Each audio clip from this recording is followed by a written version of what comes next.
Hey there, this is the Top Floor Please podcast, where women in leadership rise together. I'm your host, Melissa McCormick, executive coach and founder of the Grace and Salt Leadership Academy. This is your space to find clarity, grow in confidence, and lead with bold authenticity. Whether you're navigating the boardroom, building your team, or stepping into new territory, you're not alone. Let's talk real challenges, real growth, and real leadership, because the top floor isn't just a place, it's a mindset. All right, let's get started.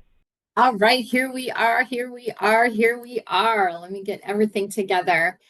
All right, welcome back to the Top Floor Please podcast. Today we are going to talk about stepping out of the weeds and into the strategy seat. So today we've been talking about communication and goodness, the podcast topics have been a wide range, but today I want to dig back into the CEO and how do you think like a CEO? So we're going to just really talk about that today. So for those of you who don't know me, I'm Melissa McCormick. I'm the owner of Grace and Salt Leadership Academy, where we help women find their voice, step into their bold impact, and build confidence. We help them do that quicker than if they were due to do it on their own. And I won't go into my story, but I've been around and have been in corporate for over 30 years. I now own my own firm, and I'm trying to help women kind of reduce that learning curve versus going through the same journey that I went through, which took a long time. So anyway, today we are going to talk about the CEO strategy seat. Okay, so here we go. I want to talk about the biggest career growth limiter that I see, and that is that brilliant women stuck doing all the things instead of leading the way forward. And so, what do I mean by stuck doing all the things? Well, are you that woman that is, she likes doing all the things? She's making a lot of decisions. She's here, she's there, she's got a long to-do list. Everybody's coming to her for decisions to be made, and she loves making decisions, and she loves just doing all the things, right? Is that you? But then you're thinking, but I want to do more, and I'm not sure how to do more because I got all these things going on. And so how do I go to that next step? That's the woman I want to talk to today, that you're stuck in that holding pattern because there's so much to do. How do you even have time to focus on yourself? But here's the truth. Leaders don't get promoted for what they do. They get promoted for how they think. I want to say that one more time. Leaders don't get promoted for what they do. They get promoted for how they think. You see, back in the day, I was doing all the things. I was stuck in mid-management, and I really thought that was pretty awesome. And I enjoyed it. I really did. But I also knew that I wanted to do more. I thought that if I was an absolutely amazing employee and I did all the things and I did all the things well and I was making all these decisions, that someday somebody would tap me on the shoulder and say, "Hey, Melissa, you are so amazing. I'm going to promote you." That's what I thought. I didn't know that that's not the way that it worked. I didn't know that somebody just would promote me because of what I did. I didn't know that. I didn't know that I had to share my career goals with my boss. I didn't know that my boss really was super duper busy, and I wish he would have asked me. But honestly, even if he would have asked me, I don't know that I would have shared it. I was not comfortable. I was not confident. I did not have the courage to say, you know what? This is what I really want to do. But I knew from the minute I walked into those doors, I knew where I wanted to go. But I didn't share it with anybody for 15 years because I really thought they were going to just tell me, "Melissa, you're so amazing. We're going to move you to the next level." Didn't happen. Like middle management, sure. But to break that glass ceiling, to really go to where I wanted to go, to really get a seat at the table, it's not about what you do. It's about how you think. And that's what we're going to talk about today. So I want to ask you a question. How do you think like a CEO? Like, what does that look like? What does that mean? So that's what I want to talk about. And I want to give you the three ways that I need you to focus on to think like a CEO and to get out of the weeds. That's the big one. Zoom out first. That's number one. Zoom out first. Strategic thinkers, they don't start their day with their inbox, okay? They start with the big picture. We used to call this enterprise thinking. Where is the team going? What's the goal? Now, if you are an individual contributor, like you don't have a team, you go to work, you're a standard employee, you can still think like a CEO. You can still take a look at your role. So I'm going to use me as an example. When I started at Taylor Company, I started as an individual contributor. I was an export manager, so I was responsible for shipping ice cream machines and spare parts to Latin America. Now, in that role, if I were to be a strategic thinker, I would have come in and I would have thought, okay, so what am I to do today?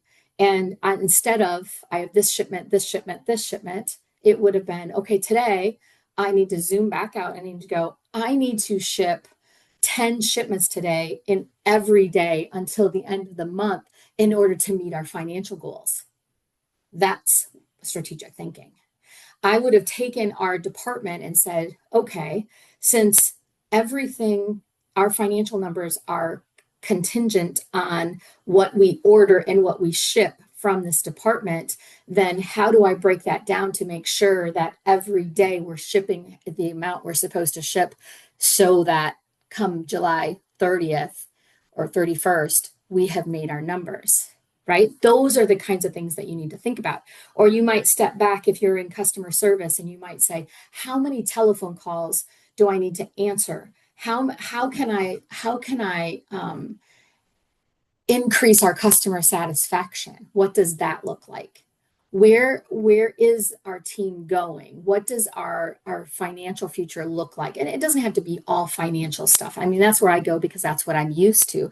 But strategic thinkers, they don't start their day with their inbox. They don't start their day sitting down and looking at their emails from overnight. Is that something you should probably do in the first hour that you're there? Of course. But really, what a CEO is going to do is they're going to walk in because they've already been thinking about it on the ride to work is what does the day look like? What does the month look like? What are our strategic goals? Not task oriented, but overall enterprise thinking goals. Number one, zoom out first.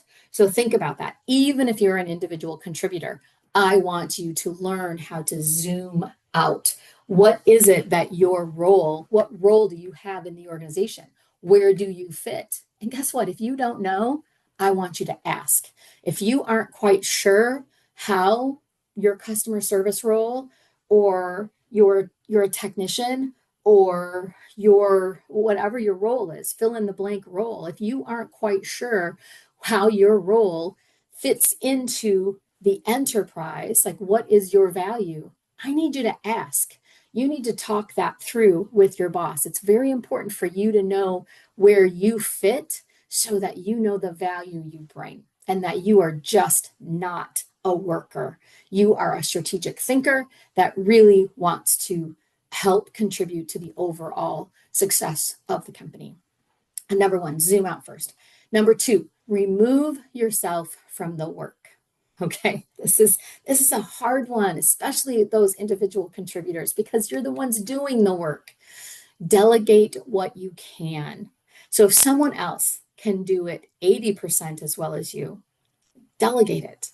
Okay, so how do we do that? What does that mean? How do we do that? So delegation, this is a whole different training that I do on delegation because I believe delegation is a gift. Delegation has gotten a bad reputation over the years because typically somebody's going to delegate something that they no longer want to do. Like, so the boss is going to delegate it to somebody else because they're like, I don't want to do that anymore.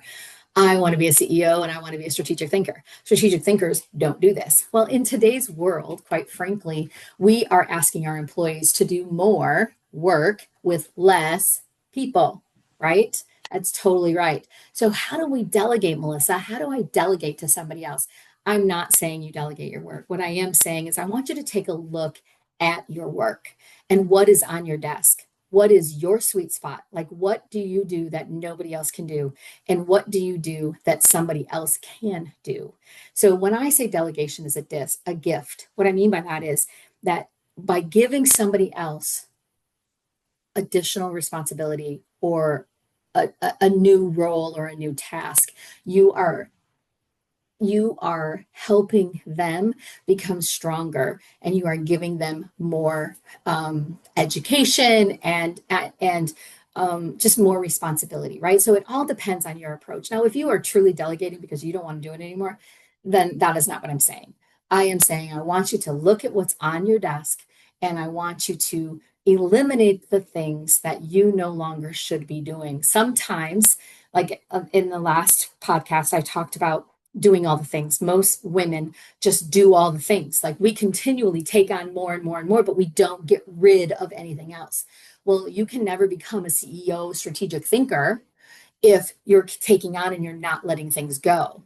It's great to take on, but if you don't let things go, you can't take on more. You can't go to the next level because there's so many things going on. When I was first coming up the ranks, my mother, in fact, had said to me, Melissa, you have to always be looking for your successor. So you want to be sure that you're training who can take your job so you can move up. And it doesn't mean you're getting somebody to replace you so they move you out. No, no, no. You are so valuable that you want to already have that person in place, in line to take your job when you get promoted. Because here's the biggest piece of leadership. One of the biggest struggles that they have is, let's just say somebody wanted to promote me. They're like, yeah, but she's so good at what she does. Who's going to replace her? Like, what is the gap that happens if she's not there? So you have to be responsible. You have to be in charge of your own destiny. So you figure out, okay, this person can take my position when I get promoted. So already have the answer there, so that when your boss says, I'd love to promote you to XYZ position, to director of customer service, but I don't know who's going to take your place. And you already have the answer because you've already been thinking about it. Does that make sense? Okay. So remove yourself from the work. Try to delegate what you can. Absolutely. Protect white space. So I want you to block time for thinking, for visioning, or for creating, not just doing. So maybe Friday afternoons, maybe Monday afternoons, probably not Monday mornings, but look at your calendar and go, okay, what day is there? Do I have about 2 hours? It doesn't have to be a week. It could be once a month, probably. That's probably more effective. Once a month, what time can I block so I can start thinking strategically? Again, even when you're an individual contributor, I'm not just talking to people who manage teams, or I'm not just talking to the executive leadership team. I'm talking to that individual contributor as well, because this is the way you have to think, so that you are training yourself, and then you're showing to your boss that you've already developed these skills, and it's going to be much easier for them to promote you because they know you get it. Make sense? Okay, so I'm just going to go over those one more time. Okay, so the first one is thinking like a CEO. Zoom out first. Strategic thinkers don't start their day with their inbox. So zoom out first. Then I want you to remove yourself from your work. Try to delegate, figure out what you should delegate, and then delegate it. And there's a specific way to approach that as well. And I do have a program on delegation that you can find on my website. My courses will be up and on my website for people to purchase here this summer. So as this recording, this is the summer of 2025. All right, so remove yourself from the work, delegate what you can. And 3, protect your white space. Be sure that you block time for thinking, for visioning, or for creating, not just doing. And when you actually block it on your calendar, then other people see it as busy. Like, don't just be going, oh yeah, Friday afternoon, I'm going to do that, but then leaving the space on your calendar open. Don't do that, because somebody's going to throw a meeting in there. And then you're like, oh, guess I can't do that. No, no, no, no. This is non-negotiable time. Absolutely. So you don't get clarity in chaos. You get clarity in quiet. Your next level strategy starts when you stop chasing the next email. You don't get clarity in chaos. You get clarity in quiet. So here's what I want you to do. This is your action step. I want you to do a calendar audit. What can you remove? What can you delegate or rethink this week to make space so that you can lead? All right. And if you're ready for the next level of your leadership, I want you to check out the Grace and Salt Leadership Academy, that our signature program, the Esther Project. We are open for applications right now. And that is designed for women who are ready to find their voice. These are driven women who really want to make that bold impact, speak up with confidence, and make that impact in their organization. So whether you're stepping into leadership or excuse me, but it doesn't have to be stepping into leadership, but you could be at entry level. You've been at your company for maybe a year. If that's you, then please go to graceandsaltleadership.com, apply there, and we'll go through the application process. Again, it's not for everyone, but the ladies that have gone through it have really it's impacted them in amazing and awesome ways. So, all right. Thank you so much. It's been a pleasure seeing you today, and I will see you next time. Thanks for hanging out on the top floor. If today's episode gave you something to think about or a little boost, share it with your friend and keep the momentum going. And hey, if you're ready to find your voice and lead with clarity and confidence, check out the Esther Project. It's our foundational program at Grace and Salt, and it's built for women like you who are ready to rise. You can learn more at graceandsaltleadership.com. I'll drop the link in the show notes, and remember, you don't have to lead like everyone else, just lead like you. All right, I'll see you next time.